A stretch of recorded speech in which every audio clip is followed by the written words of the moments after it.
आज की बड़ी खबर हरियाणा के हजारों युवाओं के लिए बड़ा झटका बनकर आई है। हरियाणा सरकार के ग्रुप सी के पदों की वेटिंग लिस्ट अब नहीं बनेगी।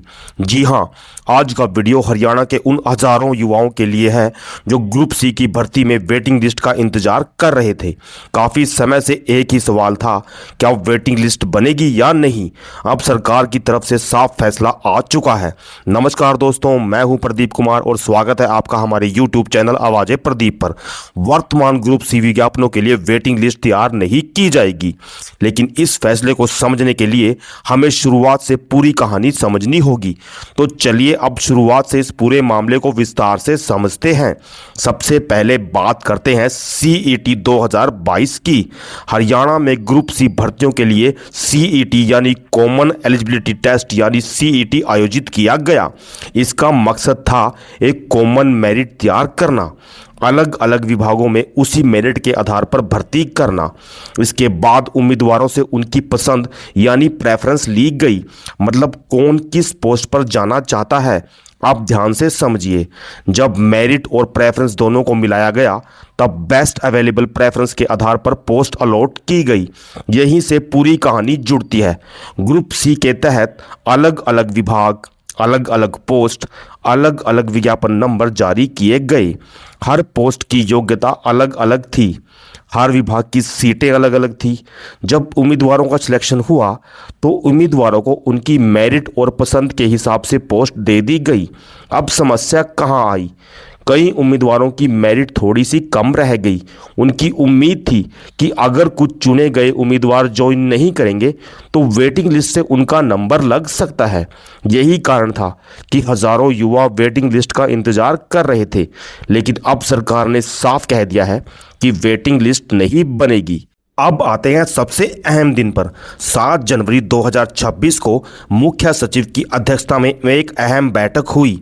इस बैठक में मानव संसाधन विभाग, एचएसएससी वरिष्ठ प्रशासनिक अधिकारी सभी मौजूद थे। मीटिंग में विस्तार से चर्चा हुई कि क्या वेटिंग लिस्ट बनाई जा सकती है। विचार विमर्श के बाद निष्कर्ष निकला, जिन विज्ञापनों के लिए सिफारिशें पहले ही भेजी जा चुकी हैं उनके लिए वेटिंग लिस्ट जारी नहीं होगी। अब सबसे महत्वपूर्ण हिस्सा, मानव संसाधन विभाग के विशेष सचिव ने बताया कि उम्मीदवारों की पसंद पहले ही ली जा चुकी है। इसके अलावा एचएसएससी यानी हरियाणा कर्मचारी चयन आयोग के सचिव ने वेटिंग लिस्ट तैयार न होने के कारण बताते हुए कहा कि कई उम्मीदवार अलग पोस्ट ज्वाइन कर चुके हैं। उन्होंने बताया, मेरिट बेस्ड शिफ्टिंग यानी अगली सबसे अच्छी उपलब्ध प्रेफरेंस में संभव नहीं है। अगर जिस पोस्ट के लिए कैंडिडेट को वेटिंग लिस्ट किया जाएगा असल में वह खाली नहीं होती है, जिससे सही आवंटन नहीं होगा। इससे आगे की अनिश्चित वैकेंसी पर निर्भरता के कारण सही मौके छूट जाएंगे। अगर अब अलग अलग पोस्ट के लिए वेटिंग लिस्ट बनाई गई तो असली खाली पदों का सही आंकड़ा तय करना मुश्किल होगा। मेरिट क्रम में गड़बड़ी हो सकती है, प्रशासनिक और तकनीकी जटिलताएं पैदा होंगी।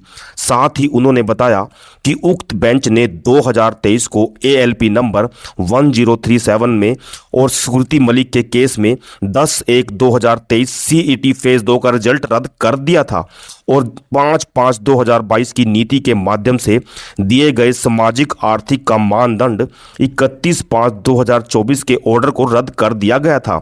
राज्य सरकार की तरफ से 31/5/2024 के ऑर्डर के खिलाफ दाखिल की गई एसएलपी को सुप्रीम कोर्ट ने 24/6/2024 को खारिज कर दिया।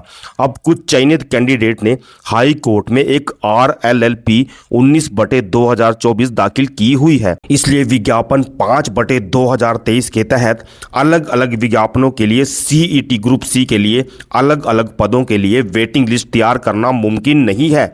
यानी सिस्टम की बनावट ऐसी है कि अब पीछे जाकर बदलाव करना आसान नहीं है।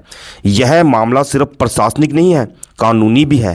पहले भी इस भर्ती को लेकर कोर्ट में केस हुए, कुछ आदेश रद्द हुए, कुछ नीतियां निरस्त हुई, सुप्रीम कोर्ट तक मामला गया।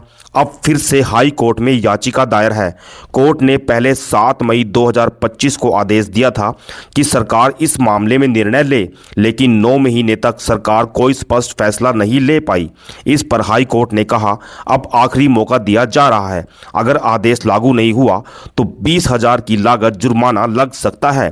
कोर्ट ने साफ संकेत दिया कि सरकार देरी कर रही है। सरकार ने कहा कि वह कोर्ट में सिविल एप्लीकेशन दायर करेगी, मतलब अंतिम फैसला कोर्ट के रुख पर ही निर्भर करेगा।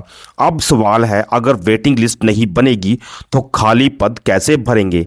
मीटिंग में यह सुझाव आया, जिन विज्ञापनों के लिए पहले ही सिफारिशें की जा चुकी हैं उनके लिए वेटिंग लिस्ट जारी नहीं की जा सकती। भविष्य में जिन विज्ञापनों के लिए रिकमेंडेशन की जानी है उनमें काउंसलिंग का कॉन्सेप्ट लाया जाना चाहिए, जिससे मेरिट के हिसाब से आने वाले कैंडिडेट को अपनी पसंद बताने के लिए काउंसलिंग सेंटर बुलाया जा सके। काउंसलिंग के 2-3 राउंड हो सकते हैं, जो 2-3 महीनों के समय में अलग अलग होंगे। इन 3 काउंसलिंग का मतलब होगा पूरी प्रक्रिया ज़्यादा से ज़्यादा लगभग 6 महीने में पूरी हो जानी चाहिए। इस मामले में निर्देश मांगने के लिए हाई कोर्ट में एक सिविल मिसलेनियस सीएम एप्लीकेशन दाखिल की जाए। अदालत के निर्देशों से सीख लेकर एक ऐसा मैकेनिज्म बनाया जाए जिससे इच्छित उद्देश्य पूरा हो सके।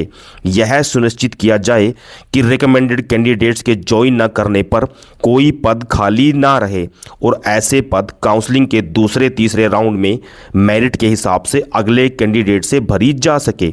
यानी सरकार वेटिंग लिस्ट मॉडल छोड़कर काउंसलिंग मॉडल की ओर बढ़ रही है।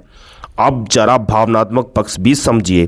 हजारों युवा महीनों से इंतजार कर रहे थे, रोज खबर देख रहे थे, उम्मीद लगा रहे थे कि शायद वेटिंग लिस्ट बने, लेकिन अब साफ है मौजूदा विज्ञापनों के तहत वेटिंग लिस्ट नहीं बनेगी।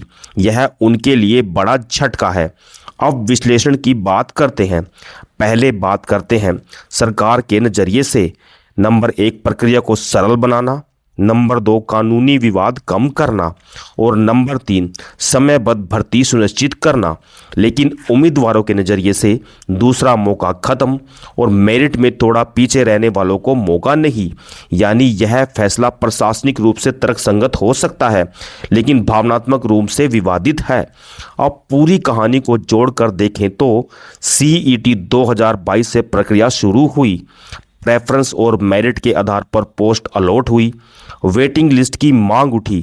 7 जनवरी 2026 की मीटिंग में फैसला हुआ। सरकार ने तकनीकी और कानूनी कारण बताए। आगे काउंसलिंग मॉडल लाने की तैयारी है।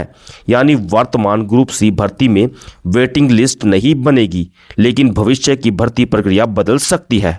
तो दोस्तों, अब मैं आपसे एक सीधा सवाल पूछना चाहता हूं।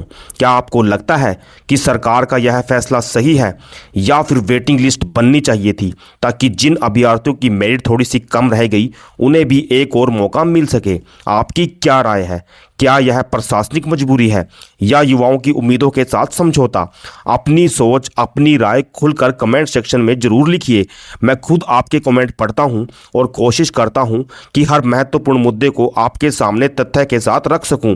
अगर आपको लगता है कि ऐसी निष्पक्ष और साफ जानकारी हर युवा तक पहुंचनी चाहिए तो इस वीडियो को लाइक जरूर करें ताकि यह ज़्यादा से ज़्यादा लोगों तक पहुंचे। और अगर आप हरियाणा की भर्ती, सरकारी नौकरी, कोर्ट अपडेट और ग्राउंड लेवल की सच्ची खबरें सबसे पहले पाना चाहते हैं तो अभी चैनल को सब्सक्राइब करें और बेल आइकन जरूर दबाएं ताकि आगे आने वाली कोई भी अपडेट आपसे मिस ना हो। मैं हूं प्रदीप कुमार और आप देखते रहिए हमारा YouTube चैनल आवाज़े प्रदीप। मिलते हैं अगली बड़ी और महत्वपूर्ण अपडेट के साथ। तब तक के लिए सतर्क रहिए, जानकारी में रहिए और अपने लक्ष्य पर फोकस रखिए। धन्यवाद।